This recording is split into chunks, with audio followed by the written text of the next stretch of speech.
Hello, all, and welcome back to another episode of Movies and Us, a weekly gathering place filled with conversations about movies, stories, and connection. My name is Jennifer Hahn. And I'm Sarah Callan. And today, just in time for the end of spooky season, we are going to be reviewing the film Winnie the Pooh, Blood and Honey 2. And we are joined by a very special guest. Y'all, Philip is back. You know him from the pod. He's been on some of our big episodes, reviewing some of the biggest films of the past year.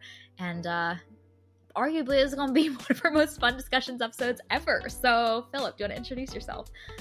Yeah, Phil Marinello, like they said, been on a few times.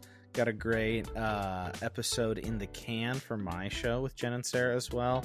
Enjoy listening, enjoy chatting, and man, there's so much here that I want to talk about. I'm so excited. Thank you for having me on. I really loved the first episode last year, and I do really love also how, when it came time to bests of, how you both recognize, man, it was such a great time talking about this. It's a very silly movie.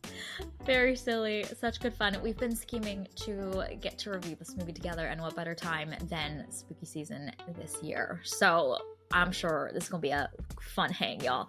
All right, Sarah, kick us off with an IMDb summary for Winnie the Pooh, Blood and Honey 2.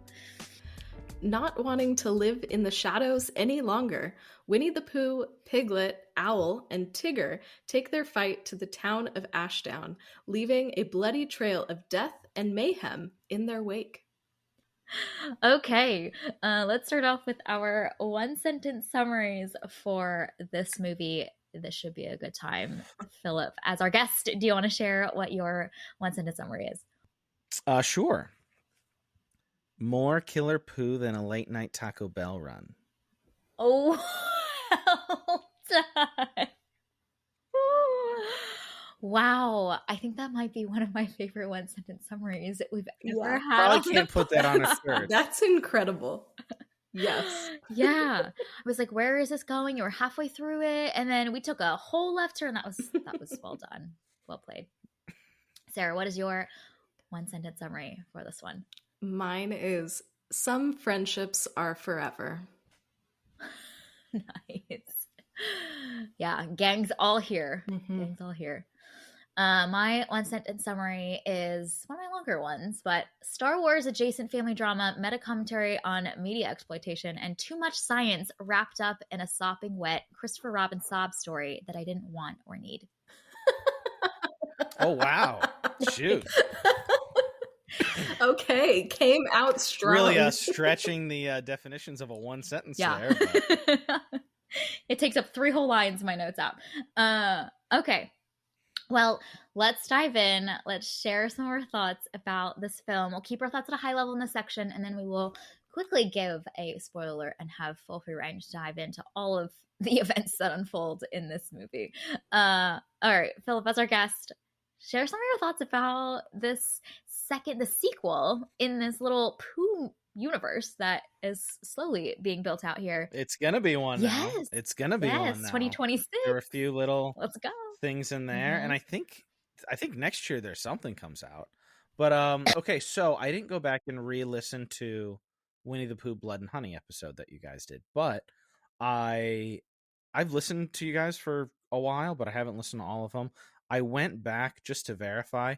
Your guys is this kind of ties in because your very first episode ever was Christopher Robin, right? It was. Live action Christopher Robin. Our first episode of the pod ever was a massive roast to a crisp. So this is tied into the DNA of the show. Yeah. We're back with these characters, back with Christopher Robin and Pooh.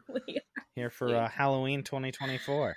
I mean, I'll put my cards on the table up front. I thought this was a lot of fun, and this is the movie that I wanted the first one to be. And I'm really glad that, just like you guys, I think I gave it 1 star in a heart, the first movie. I had a really fun time, especially because I got to see the first one at my local theater with a sold out horror loving crowd on a Friday night. But that was a terrible movie. That was a bad movie. And even watching it, I was frustrated because I was like, with just a teeny bit more work, this could be a good bad movie. But the first one was bad, but it made enough money to be able to hire, and no shade, exactly, because I feel like the first one was just made in like 3 days. So like I don't necessarily want to like dunk on anybody personally who made the first one, but like they had enough money to hire like people with experience and I don't want to say talent, but like they hired higher quality people to make the second one, and it really, really showed for me. Awesome. And we'll dive into some of those aspects that really worked much better in this film. You can definitely feel that they had more money to spend in this one for sure. But I mean, like thematically and the actors and the practical effects, like this wasn't a masterpiece, but like if you're going to be like, oh, they're making an R-rated Winnie the Pooh slasher movie, like this fit the bill. This did the job, and it went down real smooth. Sarah, what about you? Yeah, I'm conflicted about this film because it is significantly better in quality, like better writing, better acting, better practical effects, all of the things.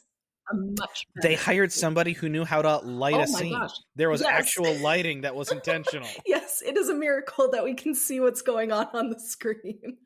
But I didn't have a great time with this. I think for me in particular, and I don't watch a lot of like slasher films, so this might be me, but a lot of the violence towards women really got to me after a while. It was so excessive that it made it hard for me to watch this movie. And that might just be like a me problem. But I think because it's a better quality, those things really like wore me down and made it hard for me to watch. Okay. So I don't know really what to do with this movie because it is much better than the first one, but I didn't have a great time watching it. So I don't know. I'm somewhere in this weird middle of I don't know what to do with this movie. But you're not even like a big slasher or horror fan anyway, though, right? I'm not. So that might just like be a me problem because I don't watch a lot of slashers. So this might be like totally normal in that vein. But there's definitely like, I don't want to get to the very end, but like I liked the idea of what they were trying to do with Tigger to a point, but it was maybe could have used a couple more passes on the writing. Like Tigger kind of turned into like a bad Freddy Krueger at the end, and just like that stuff can like land and be funny if you do it right, but it did come off as more cruel than amusing because of the repetitive nature towards the end. I'll give you that for sure. Okay, so we've got one on this side, one right in the middle. I'll round us out and I'll be on the other side of the spectrum, which is my hot take. So before watching this movie, everyone that I talked to was like, oh my gosh, the second one is so much better. You're going to have such a great time. Uh-oh, you're going to break my heart here, Jen. It's about to get broken because my hot take is the first one I cannot say is a better movie, but I like the first one better. Than the second one. Yes. Because it was like so bad, like it was silly bad. Exactly. And it was simpler too. You know what I mean? Like I want to see a deranged Pooh Bear go insane. That's all I want. I don't need. Did not like the mythology and the story. I was like, what are we putting all of this like meta commentary and exposition and like trying to give Christopher Robin some semblance of like character depth? Like I didn't need any of that. And we spend so much time in that space that I would say the last 30 minutes of the film is where obviously we're at the climax, so they're going to ratchet up the intensity much more. But we got some more fun, creative kills in the last 30 minutes. And I think we spend so much time with Christopher Robin and his whole emotional, processing that he's doing that I was like, I don't want to go to therapy with Christopher Robin. I would like to see some deranged Pooh Bear, please. Okay, you mentioned therapy. I didn't realize this in the movie, but I saw on Letterboxd the cast list. Did you guys see who Christopher Robin's Did you guys see who Christopher Robin's therapist was in the movie? No. Wendy Darling. Oh. So they are really sprinkling the twisted fairy tale universe. Yeah. Because Peter Pan is one of the movies that's coming out. Neverland Nightmare. So I think we got Peter Pan. There was a Bambi thing in here a couple of times too. There was like a news report and something else I had forgotten because I've seen it a little while ago. But I did take copious notes. This is the most notes I've taken on a slasher movie, I feel like. But yeah, so his therapist was Mary Darling. Wow, interesting. Yeah, the Twisted Kid universe or something like that. I think that they're calling it. Honestly, there's so much IP for them to be able to cover the Twisted Kid universe. And honestly, I will watch them. Same. These are I'm fun. particularly excited. I don't know for if we Bambi. want to do an episode every year. We'll make this a tradition. Hey, I'll do if you I do Bambi or 3 or the whatever Neverland Nightmare Splashers Assemble or whatever. Yeah, yeah. The Pinocchio one, I can't tell if it's a part of this. That looks like it may be its own. Oh thing. yeah, that's great source material to make something really terrifying. That was a scary movie. Yeah, even the animated version's scary. My goodness, it is. Yeah, there's lots there, but anyway, yeah, and all of the like script and backstory work that I think this movie tried to do to give like Christopher Robin a sympathetic story, and then also trying to give these deranged Pooh Bears and Tigger and Owl like a sympathetic backstory. I'm like, they can just be scary, evil monsters, and I will be happy with it. So I just feel like there's so much of that I just feel like we didn't need. And I didn't need. I think a lot of people really love this movie much more. I'll say I agree that it wasn't necessary, but I had a really fun time with it. Like, how creepy was it when he was doing the therapy and he kind of was like uncovering old memories, and he's like, no, Pooh was always a creep. Like little Christopher Robin and Pooh, like super crazy. Like, that was gnarly. That like made me jump and made me laugh. Like, and that's why, like, I thought the tone was very nice. Yeah.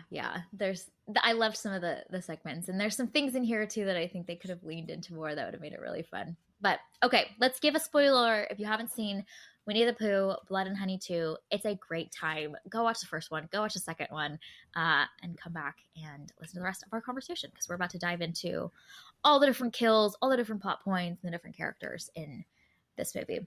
Okay, maybe let's start with like, what is a moment that you were like shocked, pleasantly surprised by, and very pleased with that was included in what they did with the concept of deranged Pooh characters?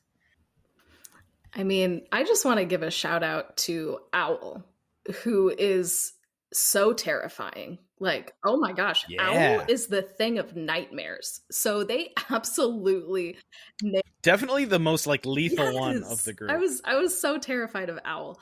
And so I appreciate the way that they brought him in, because he's also, I mean, obviously he's deranged, but he's also kind of like strategic in how he's killing these people off. And so I just appreciated that. It fit with the character of Owl, just a very deranged version of it. So as terrified as I was of Owl, I really enjoyed seeing him on screen. Yeah, he's real chatty too. He's got so much to say. He's got like a vision for the future that he wants to usher into reality. I love the dynamic between Owl and Pooh, because Pooh basically says not a single thing throughout the entire movie, and he's just kind of he's a doer, he's an executor, you know, he's the muscle, he's gonna carry out the tasks. But there's so many moments where Owl's like whispering into Pooh's ear, and Pooh's like so obediently like, yes sir, we will execute the plan. So I thought that was an interesting dynamic, because obviously like the character of Owl is known to be like the wise one, that's the sage, giving sage advice and guidance and whatnot. So the translation of that into this twisted universe was pretty fun to see. I mean, I just liked that the character of Pooh in this one's so much better. Like, the first one was silly, but that mask was terrible, and like the affect was just so weird. But like in this one, I guess technically Leatherface is a slasher, and I don't necessarily like Leatherface as much as I enjoy those first two Texas Chainsaw movies, but my favorite slasher is Michael Myers, and like Pooh was very much on that vibe, especially the first kill scene with the girls in the camper. Like, that was strong Michael Myers vibes, and just right away I was like, okay, this is the killer Winnie the Pooh movie I want.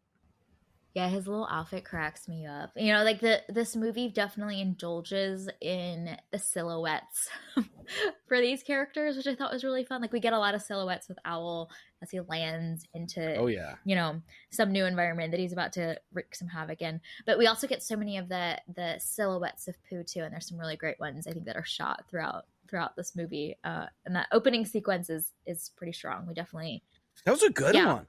Like wherever I thought, okay, this is where they're going to go. Like a couple times they went even a little bit further, and I was like, oh, they're like really making a slasher here. Yes. Because man, that first one was so dumb. Yeah. Every time you thought that Pooh was done, he's not done yet. You know what I mean? Like it was pretty gnarly. It was, and we are dropped right into the deep end from the beginning of the movie. Yeah, right away. The girl burning alive and the girl in the ATV, like it was pretty nuts. Rough. That's one of the things that I love about what they do with both 1 and 2 is just like seeing the creative kills. This is all I want from a movie. So I loved in the opening sequence where we get to see Pooh like essentially, you know that wooden desk figurine that was like on every dad's desk in like the 80s and the 90s that like you can move the little limbs around, and you know what I'm talking about? He's essentially playing that, but with a girl in the opening sequence. And then one of my favorite moments in this movie is when Pooh gets to play a little baseball at the end of the rave. You know, like that's the silliness and the fun with this concept and this premise that I love when these movies in this universe leans into, because that's what I want. Okay, one of the things that I have early up on my notes, this is not quite a complaint, but I did rub up against this. Respectfully, we supposed to believe that lady was that little girl's mother? Like, did that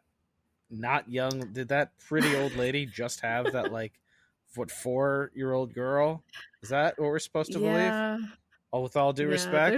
There's some things in this where I'm like, was this our best choice? Could we have maybe cast someone a little bit different in this? Or maybe made some tweaks here to make some things more believable? Yeah, or be like, these are the grandparents or something. That was weird. Like, Christopher Robin, you can believe, okay, because Christopher Robin at this point is like in his 30s. You're like, okay, he would have old parents. But his little sister is like a young child.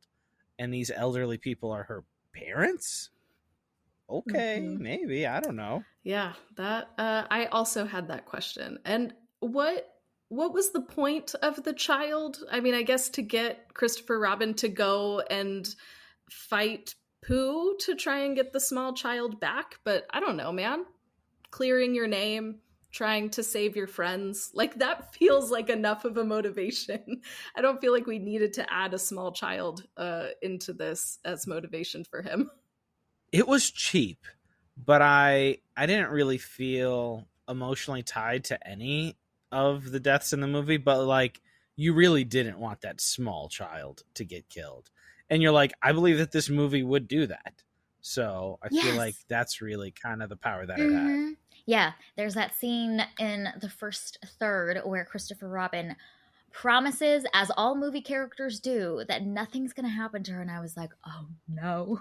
Like, you really wouldn't put it past this movie to like take that girl out. And I was like, oh, no, buddy. And so I'm surprised actually that she just gets kidnapped and is utterly unscathed by the end of the movie.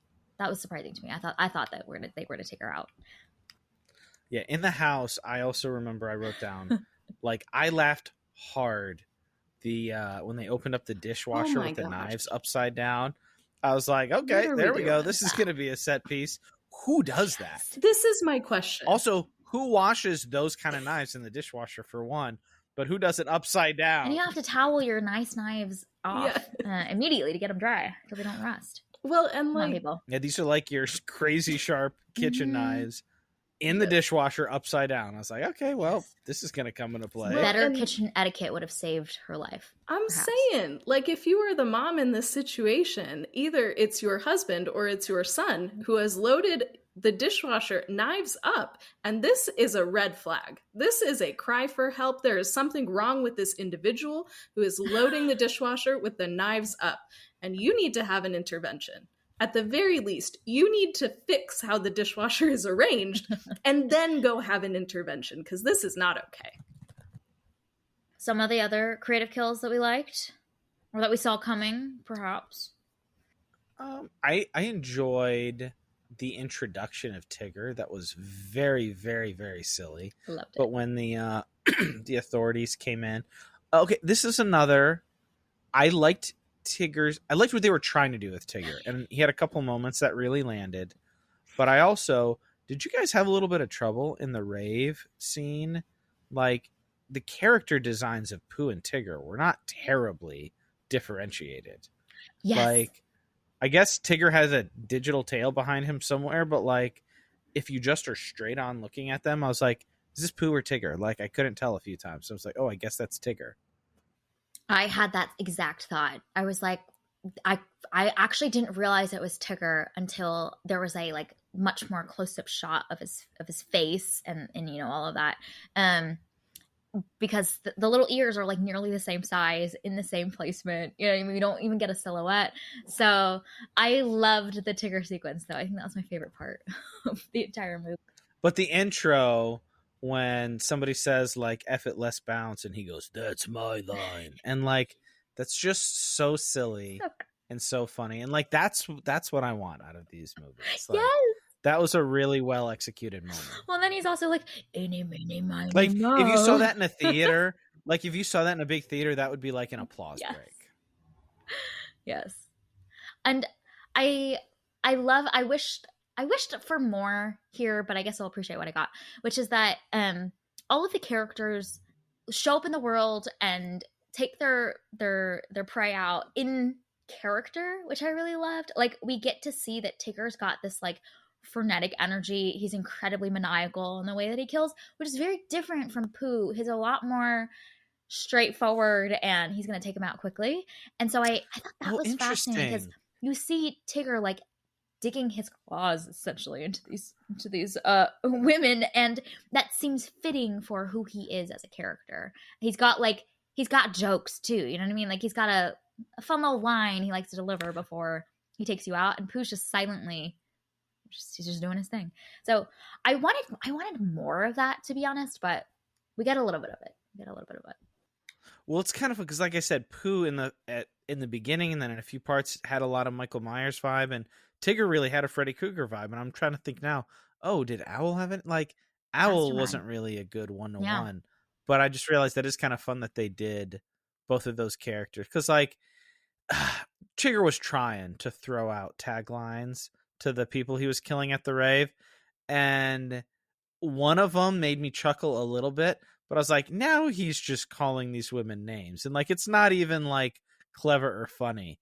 Like, the first one made me laugh like a little bit, but then like he literally did it 2 more times back to back, and at some point it's like, he's just like being mean and name calling right now. This isn't fun. Like, he's not being clever or funny. Like, it's not like the TV kill in Nightmare on Elm Street 3, like, that everybody loves. Like, this is just like, again, if they would have written 1 or 2 more taglines, it would have been perfect. Yeah, I did like the one where he goes, "Eeny, meeny, miny, mo." Like, that one was so funny. That one really made me giggle. So that was great. That's something that this movie I think does much better than the first movie, because the first movie, both Pooh and Piglet are kind of they're taking people out in a very similar way. And I think they lean into the character branding for these iconic roles much more, which I think is really fun. And I hope they do more of that in the next movie. I would love that.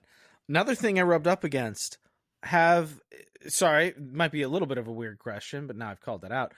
Have you ever in your whole life showered with earbuds in? I've never done that. That was psychotic. Yes. What are we doing here? This is not a thing. Who in the human race has ever showered with an earbud in your ear while you were in the shower? And then, like, what confused me more is he has his earbuds in, but we can't hear what he's listening to.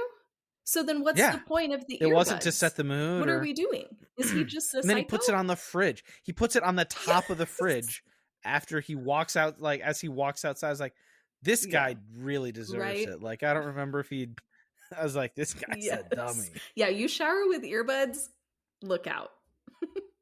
I could not believe that. That was staggering. What did you guys think about the kidnapping and the janitor subplot? Now that we're in spoilers.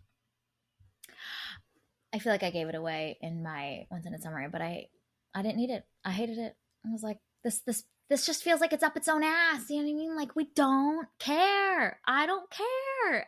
I want a visceral sensory experience. I don't need the cerebral, like, and then there was this whole thing around like the scientist, the guilt. No, there's a yeah, he takes himself out. Like, okay, fine, do your thing.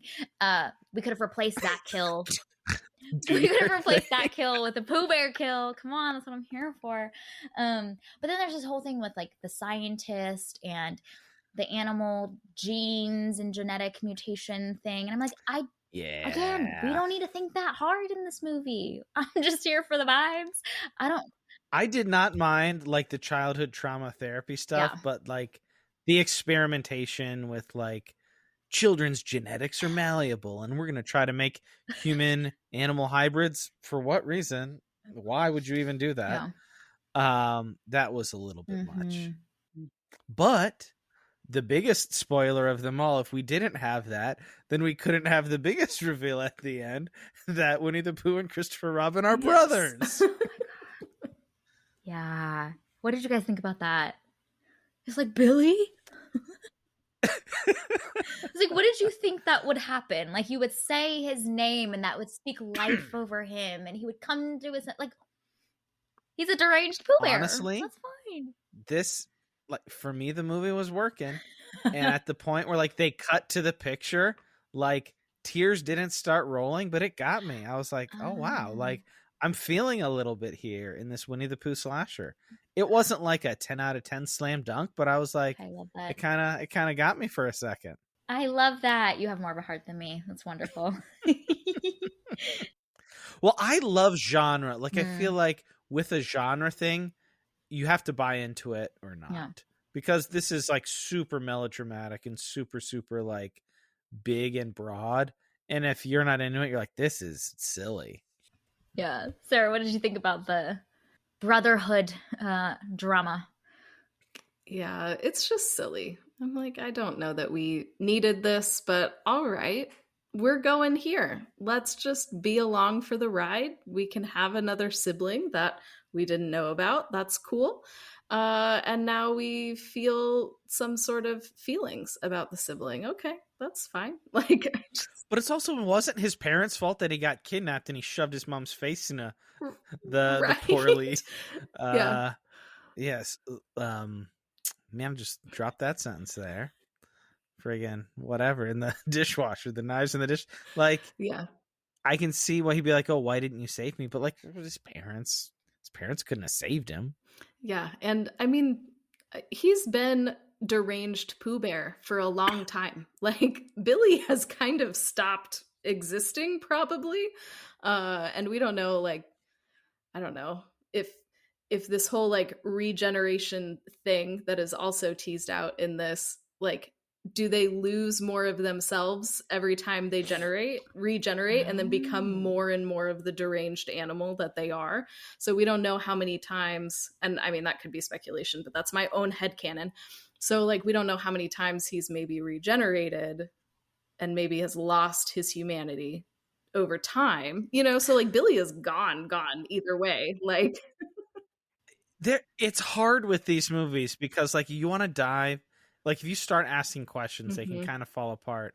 Because I was also, once I stepped back for a second, I didn't super duper think about this in the movie, but then I was like, wait, if I recall, I'm pretty sure in the first one, part of the motivation, if you will, was like they were killing these people and eating them because like they killed Eeyore and ate Eeyore. Sure did. I don't know if they're going to bring Eeyore back also, but I was like, here they're just maniac murderers. Like they're not like killing somebody in the woods, taking them back to the den and eating them. They're just like, here I am with the flaming chainsaw chopping people up. Like it wasn't, they weren't hunting to fill up the freezer for winter. They were just going on a wild killing spree. So the way that I've made this second movie make sense in my brain, primarily around Christopher Robin's character, but you just brought up a really good point, Philip, is that the first movie is the made-for-TV movie about the murders that happened. And then the second one is the actual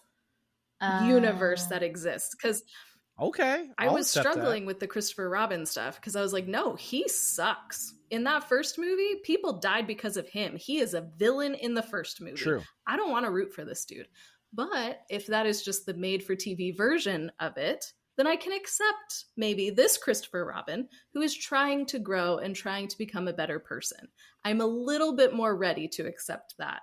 But if they're part of the same story, you know, if this is supposed to be the exact same Christopher Robin in both movies, I'm not here for it and I reject it. Oh, yeah. Okay, so essentially the first movie is the 100 Acre Massacre that is watched by, which also explains the quality of it. Yeah. Yes. Well, it's played by a different guy also, so you could have your headcanons perfectly valid on that end. It's very much doing what the Matrix 4 does, which is like, oh, the previous Matrix movies are part of the game that we're building, and it's all Russian dolling together in some way. I don't know. I feel like the first movie, the simple premise that Pooh Bear and Piglet are just upset because they've been abandoned and they're neglected and they're alone and they got some feelings they need to work out, and how they're gonna do it is like taking some people out. Like, I could buy into that. This one, I actually don't really know what their motivation is, other than like they just want to have some fun, like revenge, or like on the town that didn't. But like this town that didn't save them has been there for a long time, right next to them. So like, I don't know. Or I could buy the motivation of like, we must avenge Eeyore's death. I don't know how Eeyore dies, actually. Did we find out? But they mentioned that in the first, it's a whole thing in the first movie, a whole set piece. They killed and ate Eeyore. Right? Okay, so yeah, I could buy into that. This is a vengeance plot. By all means, yeah, if you take out my friend, come after you. It is interesting that we get to see like essentially Piglet, but smaller and shorter, like baby Piglet in this movie. Because when Piglet shows up, I was like, I thought Piglet died in the first movie by one of the girls at the house. But now that we know that they can regenerate, I'm like, oh, that's why. We can just resurrect all the characters. Okay, so the Pinocchio thing is a part of this. I'm looking at the cast of this Poohniverse Monsters Assemble. We got a lot of people here. Poohniverse. Yeah. We got Hansel and Gretel. We got Wendy Darling. We got Captain Hook and Tinkerbell.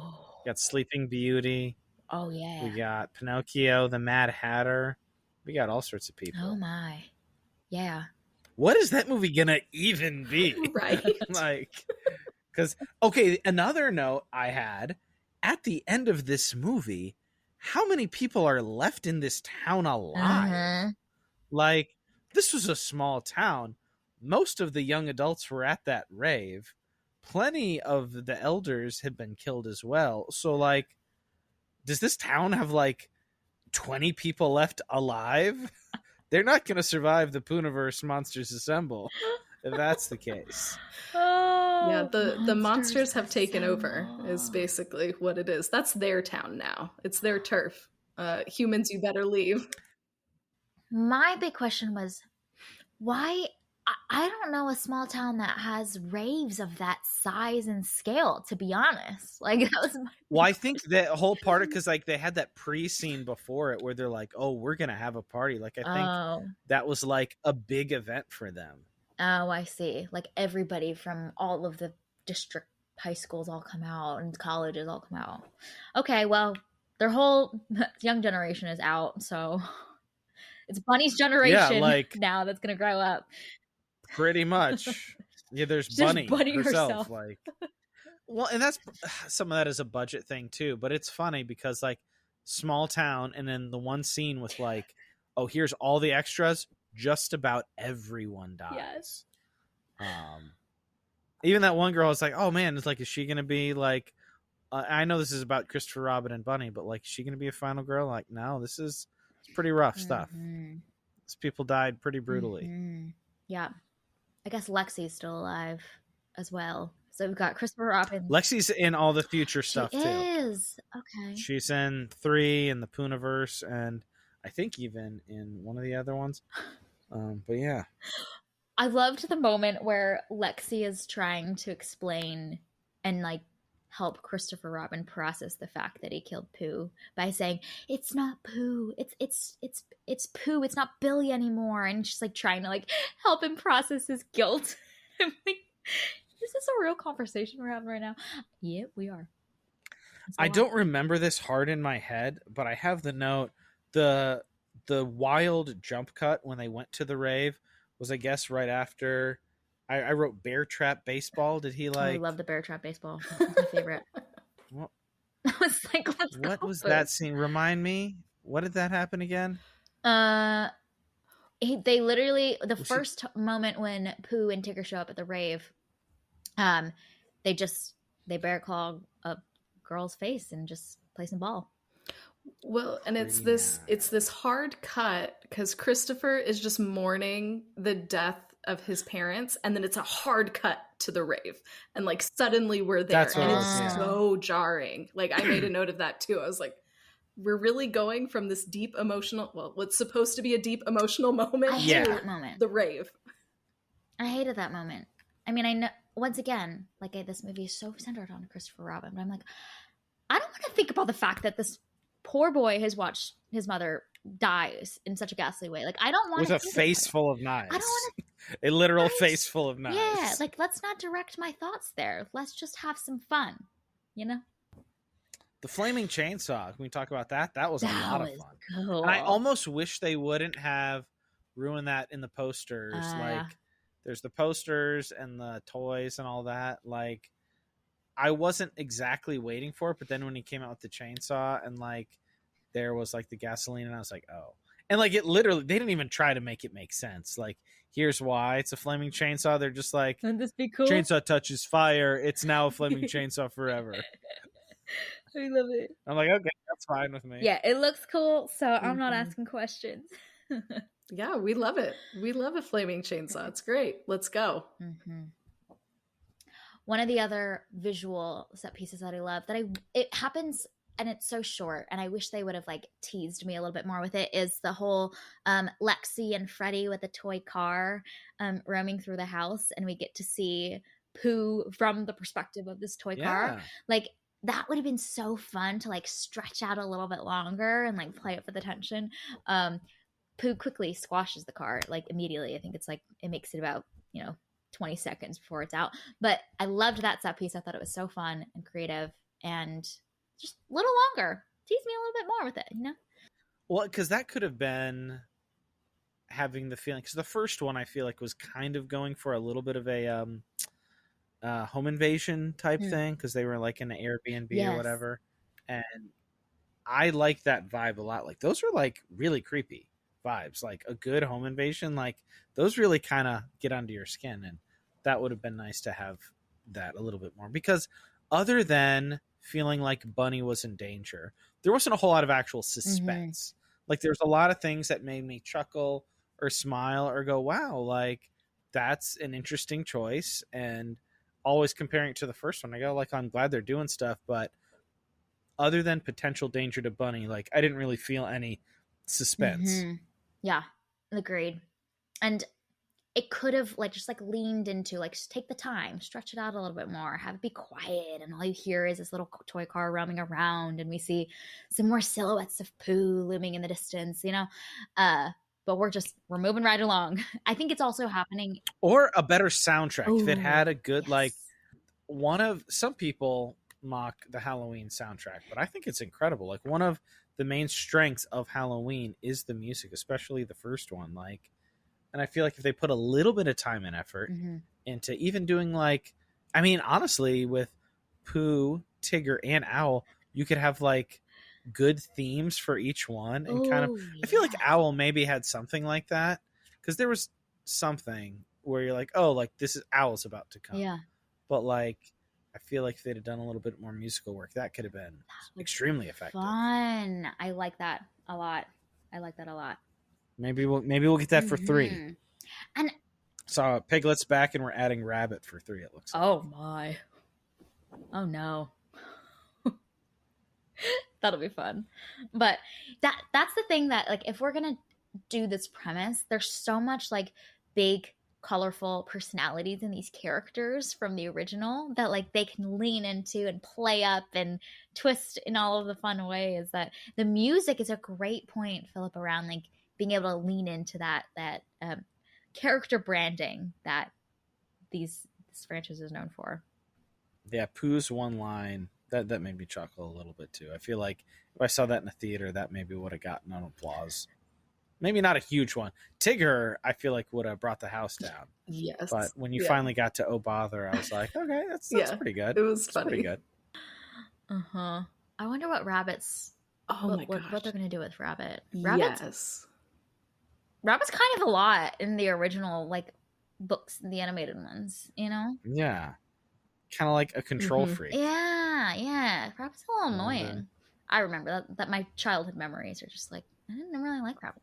No. Yeah, I don't think anybody's favorite character is Rabbit. Oh my gosh, imagine if they brought Kanga and Roo. Oh my.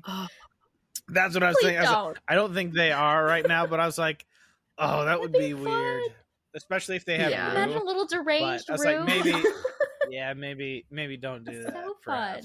Well, but if you're gonna do it. Have fun. I feel like they have a little bit like a baby. There's some character. I think it was Piglet that gets killed very quickly in the like first third of the movie.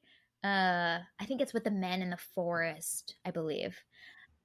Oh yeah, like blew his face. Yes, exactly. But like that Piglet looks so different. Also, the gun safety on those guys, the shotgun posse that were just waving guns all around like crazy, paranoid. I was like, that's the very last group of people I would want to be around. They were literally just like going nuts. In their fluorescent like vests. Paranoid, zero understanding of gun safety. I was like, man, all those guys. I mean, you have the monsters, but I feel like it's just dangerous enough being in a nervous group of guys with shotguns who are waving them around like crazy. Oh, yeah. Well, what's fun about that scene is that none of the men die first. Piglet dies first. So theoretically, all of the actions of Pooh afterwards are incredibly justified because he's just avenging his friend. But if his friend can regenerate...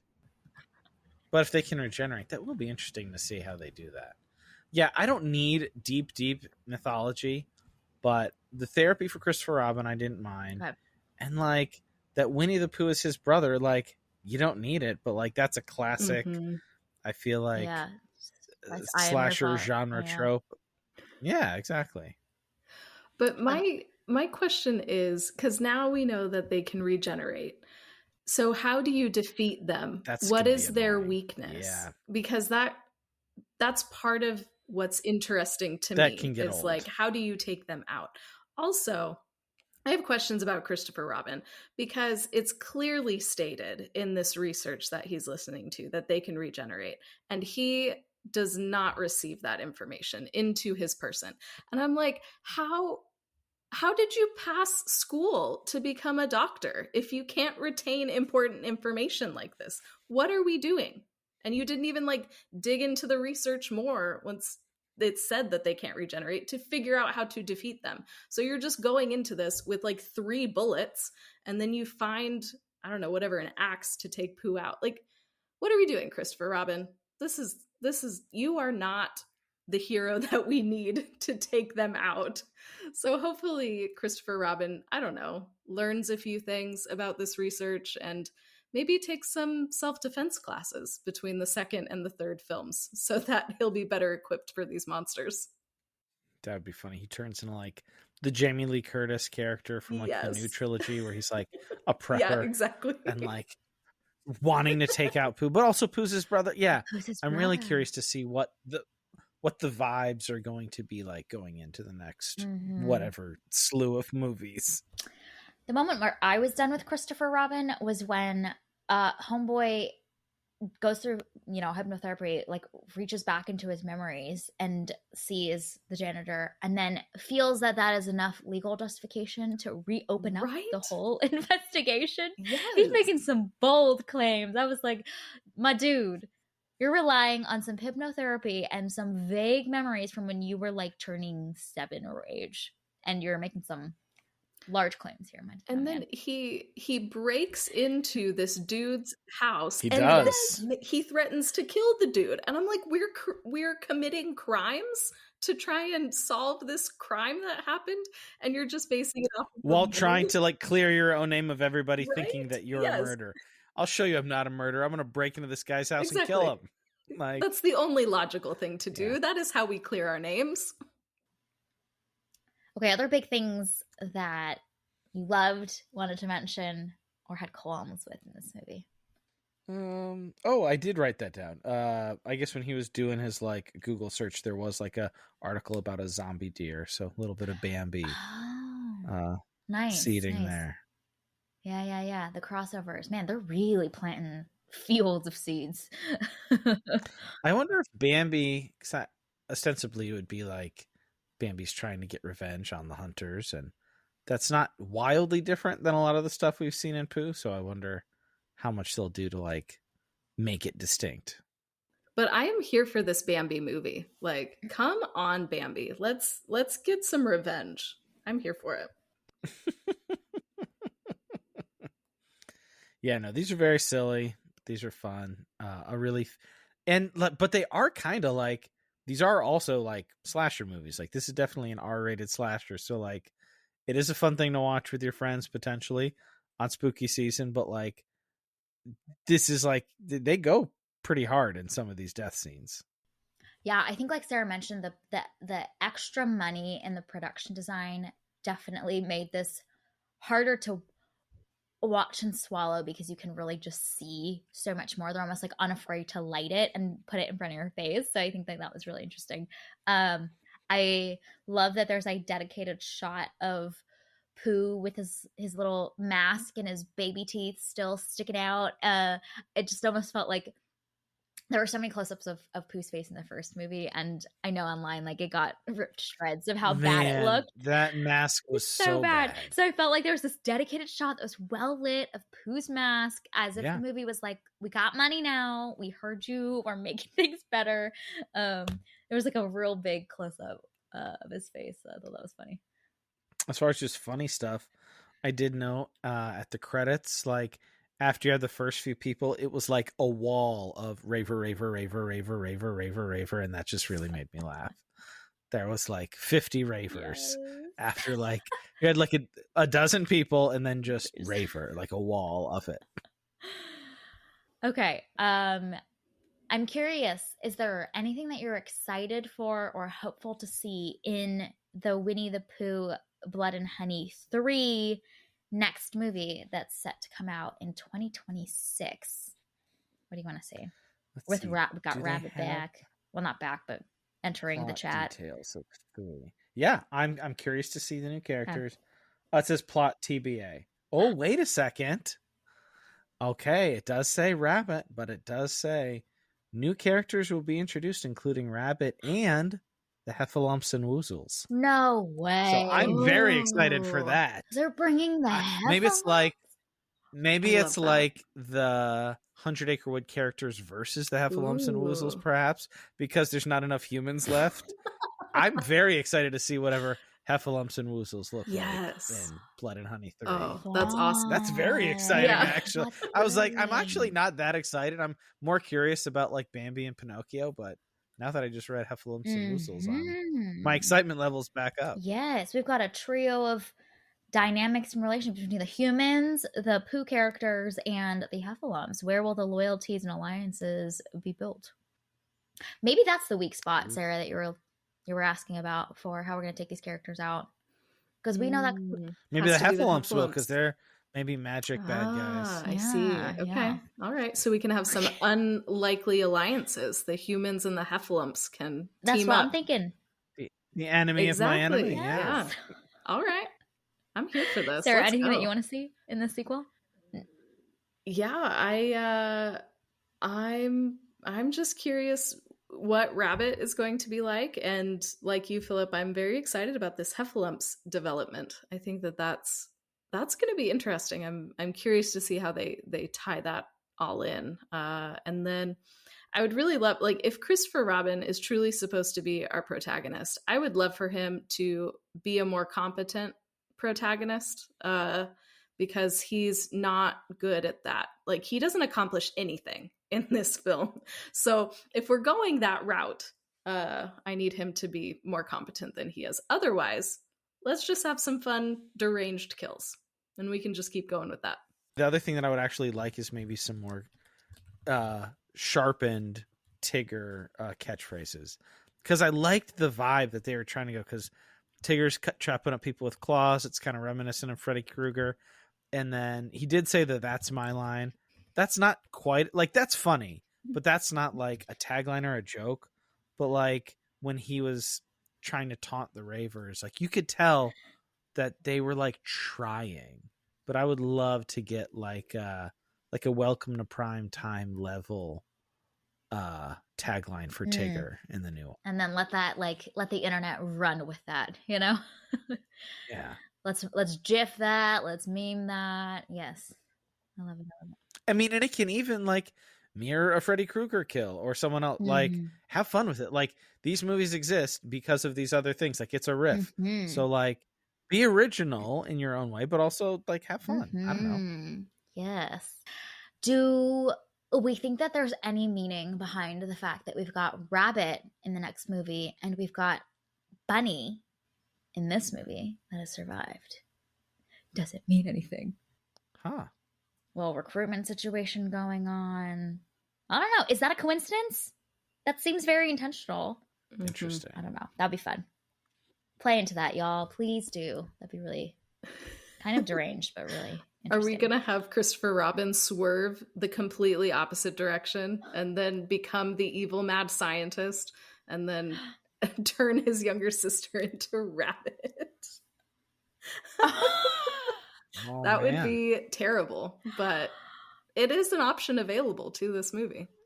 It is. That's kind of nuts. He's been isolated from society and he's been hated, you know? And then the opening intros often tease that, like Pooh and Christopher Robin actually had a lot in common. Well, and now he has medical training too, and he's been rejected from being a doctor. So, I don't know. It is an option that's available. It would be a weird swerve, but it's available. Wow. I love that. That's not a bad... I would love that. The more you talked, I was like, that is not a bad... prediction. You're right, because he is a pediatric doctor. Oh no, that would be nuts. Would be so great. Also, I would highly respect the long-term vision and planning of this franchise team. Like, well done to plan all of the individual seeds in every movie, because we get so much emphasis on his medical training and whatnot in the first movie, in the exposition. We get to see a lot of it again today, and I thought it was just because like protagonist empathy points, you know, like, oh, he's with the children, like. Well, and there's a lot of hospital stuff in this one too, like for plot. Oh man, good theories. I like it. This is what we want to see in the next one. Let's take a real big left turn. Okay, my final question for y'all is, in our Winnie the Pooh Blood and Honey 1 episode, we talked about who we would like to pick as our foe in between Piglet and Pooh. My reverse question for this movie is, who would you like to be if you could be a twisted Winnie the Pooh character villain? Owl. 100%. Yeah, definitely Owl. You get to fly. Easily Owl. You get to fly, and like, you are the most ruthless. And the most strategic too. And one of my favorite moments is the dude with the earbuds, is that Owl just like, I don't know, like barfs acid into his face or something. And I thought that was really cool. So like, you can like fling acid at people. That's sweet. Yeah, Owl is the best. Yeah, in that moment I was like, the three of us reviewed Alien recently. That's some fun. Yeah, no, it was very Alien. That moment was extremely Alien coded. Made just for us. I love his feathers. Like, I think, talk about like epic silhouettes that are lit You know, like he just gets to roll up in some feathers. Also, if I'm like hand-to-hand fighting someone, let me just throw some feathers in your face. You can't see. You know what I mean? So. Well, and he's got the claws and the beak and apparently acid, perhaps, every now and then. He's also the mastermind, so you don't have less blood on your hands. So in a court of law, you know. And he's fast. Yeah. He can get away real fast. Yeah, the humans can't fly. But, you know, they can run. They can run after Pooh. Okay. So Owl is the Don of this little crew, this little mafia crew. Okay, any other last big thoughts about Winnie the Pooh, Blood and Honey 2? I'm kind of impressed that we spent so much time because, like, while it is, I think, in so many ways, like an improvement, there's not a whole lot there. But it was a really fun watch. And if the special edition Blu-ray wasn't so expensive, I might actually get it. But it's pretty expensive for what you're getting in. These movies are fun, but I don't know if I would rewatch the first one. Like I would with like friends, a big group of people, but I don't think I would ever throw the first one on again. And this one I would rewatch before 3 came out, but these are all much, much, much more fun in groups of people, whether it's like a group of friends or in the theater. Yeah, that's so true. It's so true. And I love that clearly like this crew, this team is having the time of their lives being able to make these movies. And we are as well. Our brains are off and we're just here for the vibes. Very much. They're here for the vibes. Okay. Well, this was our review and discussion of Winnie the Pooh, Blood and Honey 2. You can find it available on Peacock, I believe. Yes? Is that where y'all watch it? Okay. Yep. Awesome. Thank you for listening to this week's episode of Movies and Us. And a big thank you to you, Philip, for joining and getting to hang out and talk all things Winnie the Pooh with us. Yeah. Where can people find more of you and some of the work that you're creating and the conversations that you're hosting on the interwebs? You can find us over at The Substance Podcast. Type in The Substance on your various platforms, or we're at The Substance Pod on the social medias.